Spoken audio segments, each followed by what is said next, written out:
All right, guys. So Charlamagne had Jamal Bowman on his show, and he's going to talk to him a little bit about the election and 2024 in particular. And he makes some interesting points here that I want to react to. Let's watch. Jamal, we know in 2024 it's going to be DeSantis and Trump, but I think what should scare people is that the Democrats don't got nobody. Yeah. So I disagree with that. Who you think the Democrats got? I think we have a long bench, right? So we have Elizabeth Warren, who's a possibility. Come on. We have Governor Whitmer. Elizabeth Warren.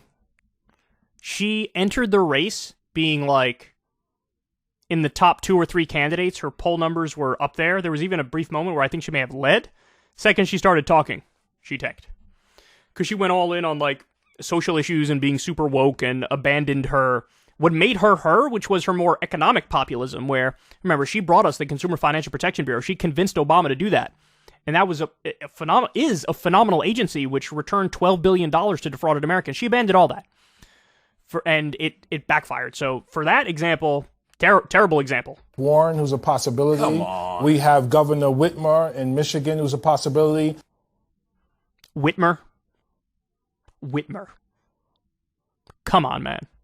We have Jamal Bowman, who's a possibility. Oh, okay. We have Congressman. Look, I like Jamal Bowman, but I don't know if going from congressman to running for president, I mean, maybe try senator first at some point, right? I mean, I guess he doesn't want to go up against Chuck Schumer or Kirsten Gillibrand in New York, but it just seems like a big step. I don't know if he'll make as big of a splash as he wants to make. Woman Ocasio-Cortez, the rest of the squad. Will she be old enough by then? She'll be old enough. Here's the other. AOC.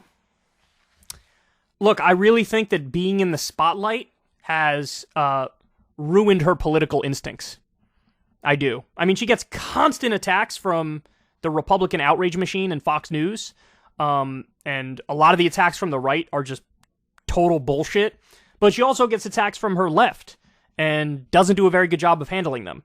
And yeah, every time I see her pop up in the news, it's not because she's some fire breather making solid arguments for her position. It's because she says something goofy. Like, remember when she was chastising people for not saying Latinx? I mean, with political instincts like that, sorry, you're going to be a massive dud. It's going to be an Elizabeth Warren type thing if she were to try to run for president. The largest growing voting You bloc. think America's ready to vote for somebody that's a progressive like that? Absolutely. Hey, women can't even get abortions. How they gonna be president? Listen, the largest growing voting bloc in the country are millennials and Gen Z. Okay. That's her base. That's her generation. She can absolutely get it done. And again, Jamal Bowman might be on the ballot in 2024. Who knows, right? It's about shifting the consciousness of America and painting a vision of what's possible. No one on the Republican side can do that, and no traditional Democrats are doing that, like our younger, more progressive base in the House. I mean this respectfully. I ain't hear nobody that can beat DeSantis and Trump. He says, I can't think of anybody who could beat DeSantis or Trump. That's what Charlamagne said. So here's my take on that. For DeSantis, he would be hard to beat. Honestly, in 2024, let's just assume for a second, Democrats don't do much for the next 2 years, because it looks like the Republicans are going to barely eke out the House. That really throws a wrench in their ability to do stuff. So let's say they don't do much at all over the next 2 years. Then, if the Republicans, even in a minor way, get their shit together and rid themselves of the Trump cancer and the election denialism and all that, they're sitting pretty, right? So a generic Republican would be a favorite. DeSantis would be a favorite. I do think he would be difficult to beat, and honestly, a generic Republican might be difficult to beat. There's a lot of different factors, but, as of right now, yeah, I give them a slight edge. Unbeatable? Don't agree with that. But they would be a slight favorite, I'll give you that. For Trump, at this point, dude, I think Amy Klobuchar could beat Donald Trump. I think any generic Democrat can beat Donald Trump. I really do believe that. Because he's lost his magic touch. He lost it. He used to have it, doesn't have it anymore. Teflon Don is dead and gone. It used to be every time the media attacked him, he would go up in the polls. And they would attack him over stupid things, and that would make him look even better. That ain't happening anymore, man. That's not happening. He lost all of his fake populism. It's totally gone. Never talks about economics, never talks about helping working class people. He does QAnon posts on Truth Social on a regular basis. That is mega fringe stuff right there. He's now wildly flailing at Ron DeSantis when Ron hasn't said a fucking word, and that's making people view Trump as you're a disloyal Republican. You don't care about other Republicans. You only care about yourself. So honestly, people on the Democratic side should be rooting for Trump to win this Republican Civil War, because he would be a massive underdog to anybody, even Joe Biden. Even if Joe Biden continues to deteriorate mentally, he would still be a favorite over Donald Trump. I assure you that. So Trump is super beatable. Super beatable. So I totally disagree with Charlamagne on that. DeSantis will be harder. Any generic Republican will be harder, and they'll probably be a slight favorite if there's nothing but gridlock for the next 2 years, which is very, very possible. So look, that's my breakdown on that. On the Democratic side, what's the most likely scenario? Honestly, Biden is the most likely scenario at this point in time. Why? He just had a phenomenal midterms. Like, he's president. They got a bunch of shit done that was better than I thought they would do, for sure. His approval rating is 45%, and that was, in the exit polls, they found that. That's on the higher end for him. He's got the incumbency advantage. Now they know, look, he kind of is a political winner. He just won. So he is definitely likely. And honestly, he would probably be, of all the corporate Democrats, he would be the most formidable. Even though I grant you that on politics and campaigning, he ain't there no more, dog. He's a zombie. But didn't matter. The stroke didn't affect John Fetterman. The heart attack didn't affect Bernie Sanders. These are all things where voters still were like, I kind of like him. It didn't matter. So the mental thing doesn't really matter with Joe Biden. It clearly doesn't. People feel like, I kind of like him and he's kind of looking out for me. Then they'll reward you. So Biden's the most likely.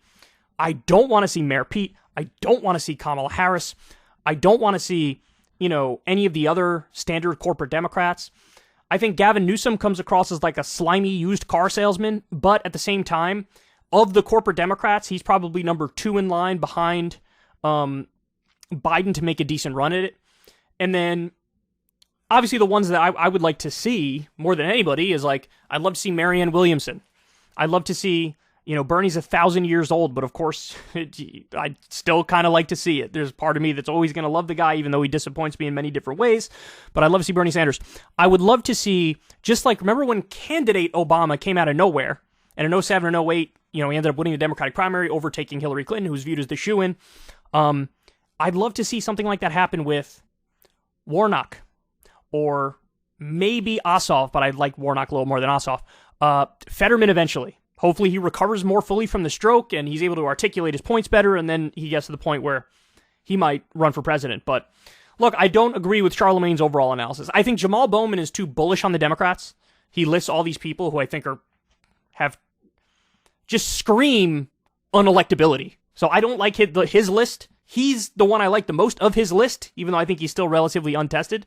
He's way too bullish on the Democrats, but Charlamagne is way too bearish on the Democrats. Look, I don't know when this was recorded, to be fair. I don't know when this was recorded, but after those midterms, you have to think, even if Democrats can deliver just a few more wins over the course of the next 2 years, they're not in all that bad of a position. But of course, if the Republicans end up taking the House, which looks likely, it does make it harder to deliver on those few more things.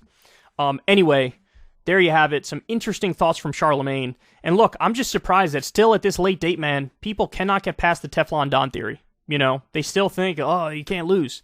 The last 3 elections in a row, him or his candidates have gotten blown the fuck out. Americans are done with him. It's over. So yeah, even, I know it's a controversial statement, but even somebody like Amy Klobuchar would beat Trump at this point. If you want to see me and Crystal Ball interview legends like Noam Chomsky, Cornel West, and more, subscribe to Crystal Kyle and Friends on Substack. $5 a month gets you the video version a day early. Remember, we take 0 ad dollars for this podcast. Or you can sign up on Substack for free and get the audio version a day later. Link in the video description box below.